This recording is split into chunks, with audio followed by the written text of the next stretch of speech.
Bismillahirrahmanirrahim. Assalamualaikum warahmatullahi wabarakatuh. Alhamdulillah nahmadu wa nasta'inu wa nastaghfir wa na'udzu billahi min syururi anfusina wa min sayyiati a'malina. May yahdihillahu fala mudilla lahu wa may yudlil fala hadiya lahu. Asyhadu an la ilaha illallah wahdahu la syarika lahu wa asyhadu anna Muhammadan abduhu wa rasuluhu nabiyya ba'da. Qala Allah ta'ala fil kitamil karim, ya ayyuhallazina amanu taqullaha haqqa tuqatih wa la tamutunna illa wa antum muslimun. Alhamdulillah, segala puji bagi Allah. Pada hari ini kita masih diberikan oleh Allah Subhanahu wa taala kekuatan, kesehatan jasmani dan rohani sehingga kita bisa bertatap muka melalui daring. Insyaallah kita hari ini akan masuk pada perkuliahan kita yang kesekian kalinya.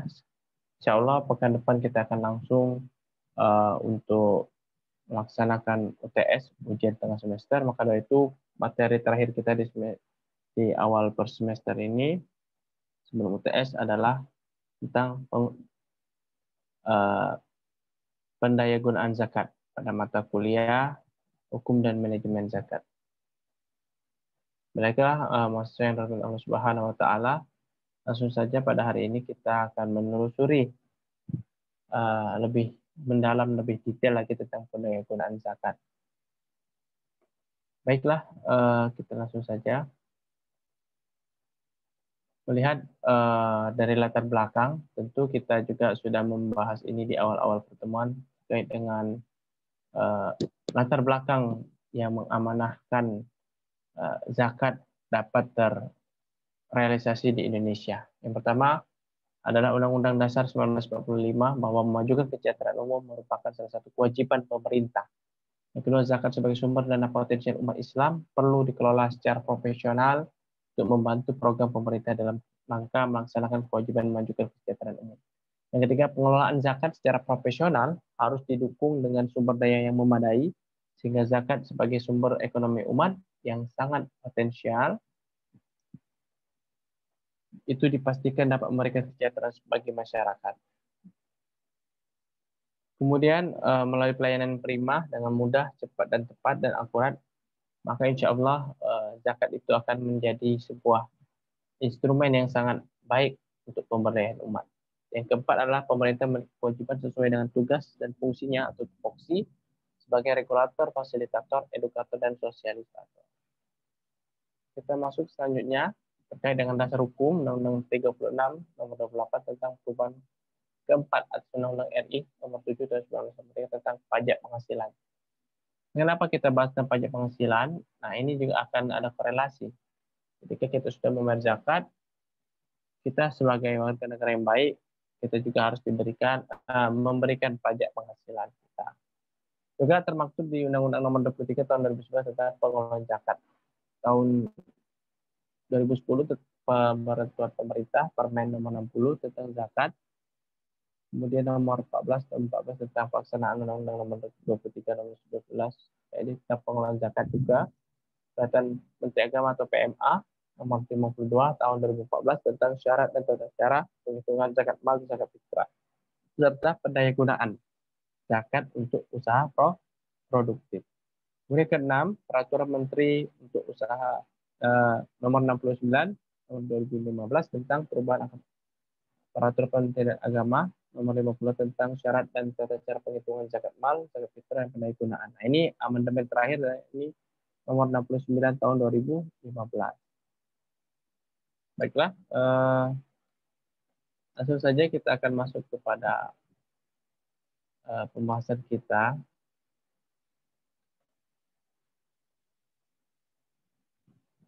Sasaran. Jadi sebelum saya jelaskan lebih jauh tentang pendayagunaan, tentu ada kemiripan atau persamaan antara pendayagunaan dengan pendistribusian. Ya. Jadi kalau kita lihat bahwa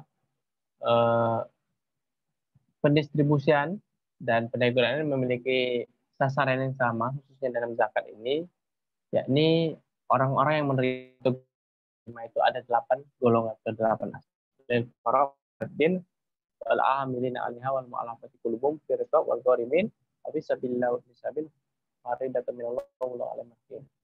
Jadi di Quran surat 6 Taubah ayat ke-60 ini sudah jelas orang-orang yang menerima zakat, yang berhak menerima zakat itu, baik itu dari segi pendistribusian dan juga dari segi pendayagunaan. Itu ada 8 golongan tadi. Dari orang fakir, orang miskin, amil, para mu'alaf, kemudian budak, kemudian orang yang terlilit hutan, dan kemudian ada orang yang berjihad di jalan Allah, dan terakhir adalah orang yang sedang dalam perjalanan. Jadi kalau kita lihat dari segi orang yang berhak menerimanya itu sama. Tapi kalau kita lihat dari segi pelaksanaannya, pendistribusian ini lebih fokus kepada kegiatan-kegiatan yang konsumtif, bersifat konsumtif. Jadi zakatnya zakat konsumtif, diberikan langsung kepada mustahik untuk dikonsumsi, untuk dipakai. Akan tetapi dalam berjalannya waktu ini mau mengalami perubahan-perubahan dan inovasi, sehingga pendistribusian itu tidak hanya konsumtif, tapi juga dilakukan dengan cara produktif. Maka produktif inilah yang dinamakan namanya pendayagunaan. Misalkan kalau dalam pendidikan, pemberian beasiswa bukan hanya memberikan pada saat dia butuh saja untuk membayar SPP, akan tetapi diberikan beasiswa full sampai dia tamat, dan inilah menjadi sebuah kegiatan yang dinamakan pendayagunaan, karena dia bersifat jangka panjang. Pun juga dengan ekonomi atau uang, memberikan dana langsung ke masyarakat atau mustahik. Nah, itu dengan cara konsumtif. Tapi kalau dengan cara produktif, diberikan dana modal usaha. Jadi untuk jangka panjang. Jadi jelas ya, pendistribusian itu lebih ke jangka pendek, langsung dimakan, langsung dikonsumsi. Sedangkan pendayagunaan itu lebih jangka panjang dan juga sifatnya long term ya, berkala. Baiklah, kita masuk pada materi selanjutnya atau pembahasan selanjutnya terkait dengan penentuan standar pendistribusian zakat. Jadi kalau pendistribusian tadi sudah saya jelaskan bahwa ada kemiripan dan kesamaan dengan yang namanya pendayagunaan. Kalau kita lihat standarisasi dalam pendistribusian ini, yang pertama menurut Quran Surah At-Taubah tadi sudah kita bahas. Yang pertama ada golongan 1 dan 2, fakir dan miskin. Kalau kita lihat dari beberapa mazhab, bahwa golongan fakir dan miskin ini mereka tidak punya apa-apa. Mereka memiliki rumah, barang perabot yang tidak berlebihan. Yang ketiga, mereka memiliki mata uang kurang dari nisab. Kalau menurut mazhab yang 3 atau Maliki, Hambali, dan Syafi'i, yang berhak atas zakat atas nama fakir dan miskin ialah salah satu di antara 3 golongan. Yang pertama, mereka tak punya harta. Yang kedua, mereka punya harta, tetapi usaha tetap tidak mencukupi. Yang ketiga, orang yang mempunyai harta atau usaha yang hanya dapat mencukupi separuh atau lebih kebutuhan untuk diri dan tanggungannya, tetapi tidak untuk seluruh kebutuhan. Itu ya, untuk penentuan standar distribusian. Ataupun golongan ketiga, amil. Di antara hadis-hadis Nabi ialah hadis Abu Hurairah radhiyallahu anhu yang terdapat dalam hadis Sahih Bukhari Muslim yang mengatakan bahwa Rasulullah SAW telah mengutus Umar ibn Lutbi'ah sebagai petugas pemungut zakat. Yang kedua, di dalam pengurusan zakat terdapat 2 urusan pokok. Yang pertama urusan penghasil dan pengumpul zakat, yakni penghasil atau pengumpul zakat yang melaksanakan pekerjaan pengumpulan. Kedua, urusan pembagi atau pendistribusian, orang yang bertugas untuk mendistribusikan siapa yang berhak mendapatkan dana zakat. Golongan keempat, mu'alaf. Golongan kelima, memerdekakan budak belian. Kemudian orang yang berhutang. Kemudian orang yang berjihad di jalan Allah dan Ibnu Sabil, orang yang berpergian dan juga mereka mengalami kekurangan dalam biaya perjalanan. Nah, kita akan bahas kepada undang-undang kita di Indonesia tentang regulasi ketentuan pengelolaan zakat. Ya, walaupun memang di dalam Undang-Undang Nomor 23 Tahun 2011 sudah dibahas ya, siapa itu muzaki, siapa itu mustahik, apa saja kegiatan-kegiatannya seperti itu ya. Jadi kalau kita lihat lebih mendalam lagi pada Undang-Undang Nomor 23 Tahun 2011, nomor khususnya pada pasal 16, dalam melaksanakan tugas fungsinya ada Basnas, ada Basnas provinsi, ada Basnas kabupaten, kota, atau UPZ, bahkan ada LAS seperti itu ya. Di sini kalau di 16 ini Basnas berekspansi membuka UPZ baik itu dari BUMN, BUMD, BUMS, Badan Perwakilan Republik Indonesia di dalam maupun di luar negeri membentuk UPZ tingkat kecamatan, kelurahan dan atau nama lainnya. Sedangkan di Undang-Undang Nomor 23 tahun 2011 pasal ke-17 dan 18-nya dalam membantu Basnas untuk melaksanakan pengumpulan pendistribusian dan pendayagunaan zakat, maka masyarakat ada membentuk namanya LAS. Apa itu LAS? Lembaga Amil Zakat atau lembaga swasta di bawah naungan pribadi atau kelompok yang memang mereka bukan di bawah langsung oleh pemerintah, non struktural pemerintah. Jadi mereka mandiri seperti itu ya. Jadi kalau kita lihat lagi dalam pasal 25 dan 26, zakat wajib didistribusikan kepada mustahik sesuai dengan syariat Islam dan dilakukan berdasarkan skala prioritas dengan memperhatikan prinsip pemerataan, keadilan, dan kewilayahan. Nah ini banyak sekali statement ya tentang ruang lingkup dari penyaluran atau pendistribusian.